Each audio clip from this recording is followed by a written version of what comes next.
Hello everyone, and welcome back for another RGB RPG's DM Prep Guide.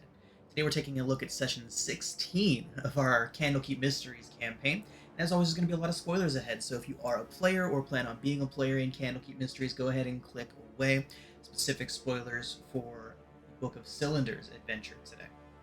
So, last session, the group finished up their time at the Restful Lily, removing the curse from the place after having defeated the hags and freeing the several individuals that had been cursed there from their plight.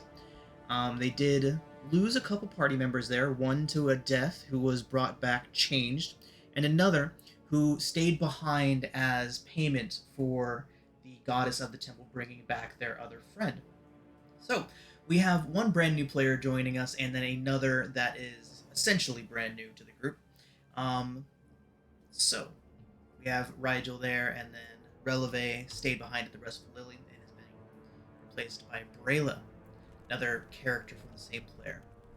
So, this next session, we dive into the Book of Cylinders. It is one of the official books, one of the official adventures for Candlekeep Mysteries, and it's a pretty straightforward one, if I'm being honest.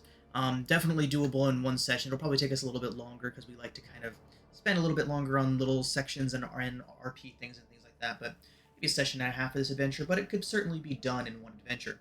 The premise behind it is that a group of Gripply, frog people, have been pushed out of their home by highly aggressive evil Yuan Ti.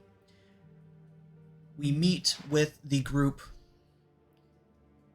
The group meets with the Pond Mother, the leader of this Gripply band, at Baldur's Gate. She is being accompanied by Pickles, who is absolutely distraught because the main side effect that is affecting more people around about the Gripply's plight is the fact that their crabbing operation has stopped. The Gripply village is structured around a massive crabbing infrastructure, and that stopped, which has Pickles quite worried. So Pickles sought the party out, told them he had an urgent, dire message for them in Baldur's Gate. When the party got there, Pickles says, "There's no crab. We have to do something about this." So Pickles asks the party to help the Gripply. The Pond Mother will be with Pickles in Baldur's Gate, and will let the party know that a group of good Yuan Ti arrived at the Gripply village about a 10-day ago. They were nice, they were friendly, they helped the Gripply in a lot of ways, and all that they wanted was to investigate a temple that was nearby the Gripply village. Gripply agreed, and the good Yuan Ti went about their business, everyone happy. Several days later, a group of evil Yuan Ti arrived, seemingly for a similar purpose, to check out that temple. They were not benevolent. They murdered any of the Gripply who opposed them, and the rest fled, the Yuan Ti capturing those who they could. They fled. So, the party is being tasked with ridding the Yuan Ti of this place. Very straightforward. Oh, there's bad guys in my village, go take care of them for me style adventure. So yeah, not a whole lot of complication there. So, we have a few maps for this. We have the Gripply village. Just a little aside, I almost forgot about this. While the players are in Baldur's Gate, they do still have enemies there. They have some friends there as well. The Lamia and her jackal wares are friendly to the party and are there, and if the party wants to go visit them, they can. There are drawbacks to staying in Baldur's Gate for any extended period of time, however, as they do have enemies there. If they do spend any extended period of time in Baldur's Gate, there is a high chance that the were-rats with their friends will arrive to try and ambush the party, get vengeance on them for the beating they gave them the last time they were in Baldur's Gate. So yeah, so we have that map. This is actually a map I've repurposed from another one of my other adventures, a homebrew I'm working on, but that's neither here nor there. And then we have the Gripply Village. This is the first of the new maps that'll be available in the Patreon for this adventure. The Gripply Village is laid out like this. You have the crab mazes here. This is where the players will first arrive.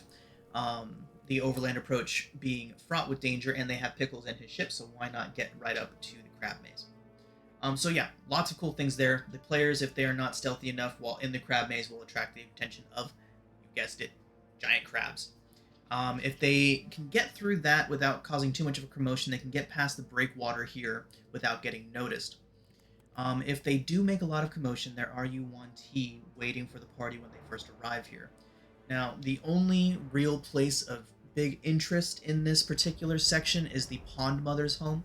The remaining good Yuan-Ti are being held captive there by the evil Yuan-Ti. There are Gripply wandering around the village, basically as slaves to the Yuan-Ti. They do their best to not draw attention to the party. They're pretty smart. They pick up pretty quickly on what's happening when they see strangers sneaking around, especially if they see them attack some Yuan-Ti. The Pond Mother's home is the first major encounter. Another one is the Brood Pools. If the party does stop any Gripply and try to talk to them, they will do their best to not draw attention to themselves, but they will beg the party to stop the Yuan-Ti at the Brood Pools. The Yuan-Ti are there viciously eating the Gripply's eggs, and in a lot of cases, forcing the Gripply to watch them do it. Absolutely horrendous. The party, especially the party we have right now, will most certainly do something about that if they hear about what's happening there. So yeah, it all culminates with them heading up to that old temple that the Yuan-Ti came about in the first place and interrupting a ritual that's happening there. Of course, there are encounters spread throughout the area where they can encounter mainly Yuan-Ti. If there is a complaint about this adventure, it's definitely that there's not a whole lot of variety with the enemies. There are the crabs and then the various types of Yuan-Ti that the party can fight. So yeah, that's really this adventure. We do have a nice little twist at the end. Don't want to give too much away, but one of our players, we've been working on something with one of our players for a while that the incident at the temple will be an excellent catalyst for. So yeah, that's really it for this particular adventure. It's a very straightforward adventure. Bad people are attacking my village. Please go stop them. There is a nice encounter at the end that is a dynamic encounter. If the party does not stop the ritual in time, they are in for a brutal fight. There's a lot of telegraphing going on that if the Yuan-Ti are allowed to finish their ritual, something bad will happen. So it's likely that the party will do something to interrupt the ritual. But if they don't, shit hits the fan real fast and real hard. So yeah, but that's really this adventure. Book of Cylinders is a great one. I would definitely recommend it for anyone trying to run just a simple one shot that wants to get an entire start to finish adventure done in 3 to 3.5 hours. Certainly doable in that time. Possibly even less if you trim the fat down a little bit. But yeah, thanks for watching, everyone. As always, you can check these out on our Patreon a full month before they hit YouTube. But we will see you on the next one.